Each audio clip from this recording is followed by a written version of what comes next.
Hello friends, welcome back to our channel toppers target. So I hope आप सब अच्छे होंगे और आप सबकी प्रिपरेशन अच्छे से चल रही होगी।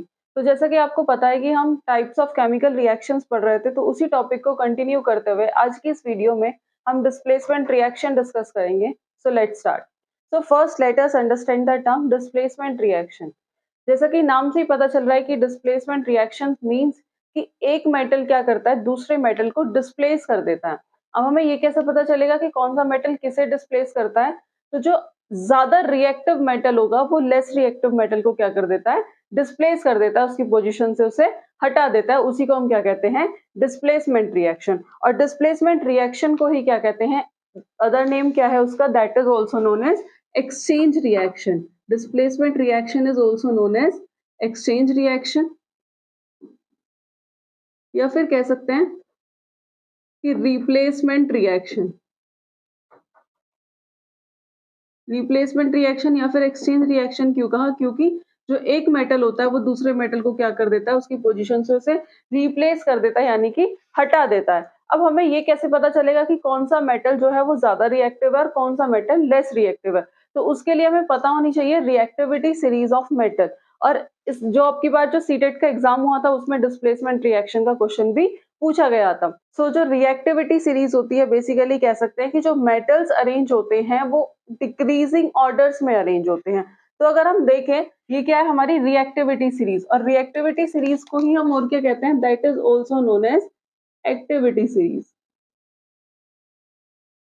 That is also known as activity series. तो इन दिस सीरीज सबसे पहले आता है हमारा टॉप पर पोटेशियम, और सबसे जो लीस्ट पे आता है दैट इज प्लेटिनम। सो जो पोटेशियम होगा वो क्या होगा, that is a higher reactive metal, या कह सकते हैं कि सबसे ज्यादा रिएक्टिव मेटल कौन सा होगा, वो होगा हमारा पोटेशियम। और अगर मैं लेस रिएक्टिव मेटल की बात करूं, क्योंकि जो मेटल्स अरेंज है वो कैसे अरेंज है, they are decreasing order of their chemical reactivity. तो जब डिक्रीजिंग ऑर्डर में अरेंज है तो प्लेटिनम क्या हो जाएगा, सबसे लीस्ट रिएक्टिव मेटल। ये पूछ भी लिया जाता है कि लीस्ट रिएक्टिव मेटल कौन सा है हमारा, दैट इज प्लेटिनम।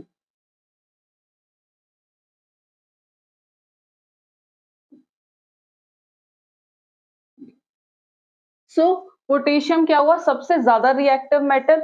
उसके बाद होता है sodium, barium, calcium, magnesium, aluminium, zinc, iron, nickel, tin, lead. Then उसके बाद आता है हाइड्रोजन।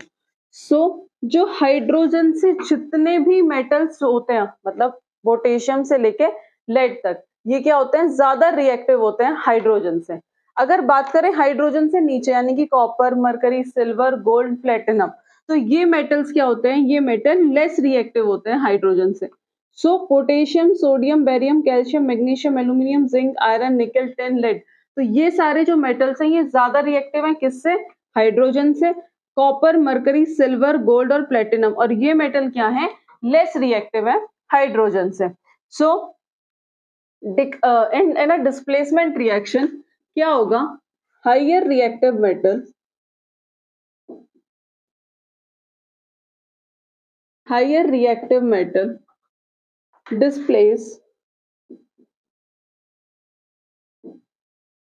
less reactive metal, कि जो ज्यादा रिएक्टिव मेटल होगा वो लेस रिएक्टिव मेटल को क्या कर देगा, डिस्प्लेस कर देगा। तो एक जनरल इक्वेशन से समझें,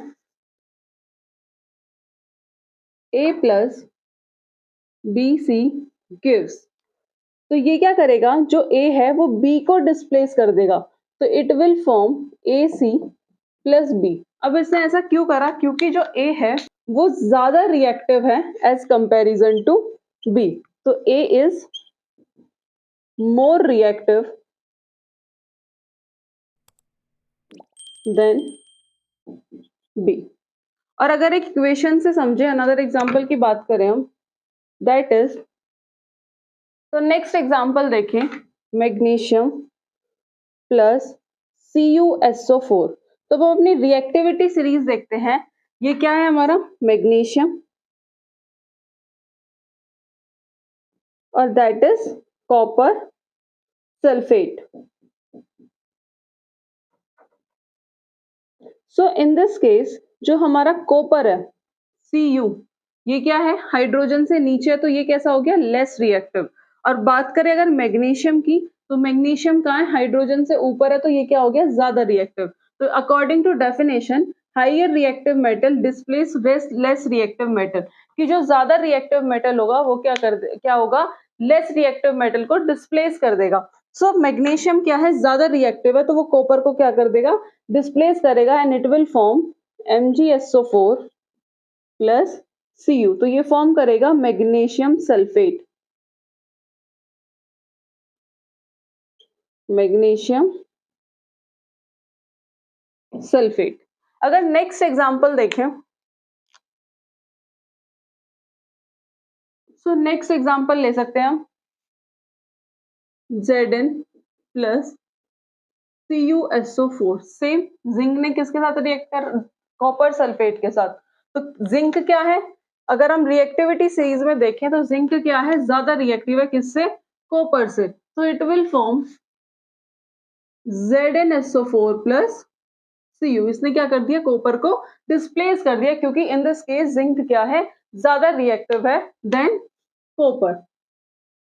तो आई थिंक आपको डिस्प्लेसमेंट रिएक्शन क्लियर हुई होगी। डिस्प्लेसमेंट रिएक्शन एक बार फिर से रिकॉल कर लेते हैं, that is also known as exchange reaction, या फिर कह सकते हैं replacement reaction. In this reaction जो हायर रिएक्टिव मेटल होगा वो क्या कर देगा, डिस्प्लेस कर देगा, या फिर कह सकते हैं कि रिप्लेस कर देगा लेस रिएक्टिव मेटल को, जिसे हम कहते हैं डिस्प्लेसमेंट रिएक्शन।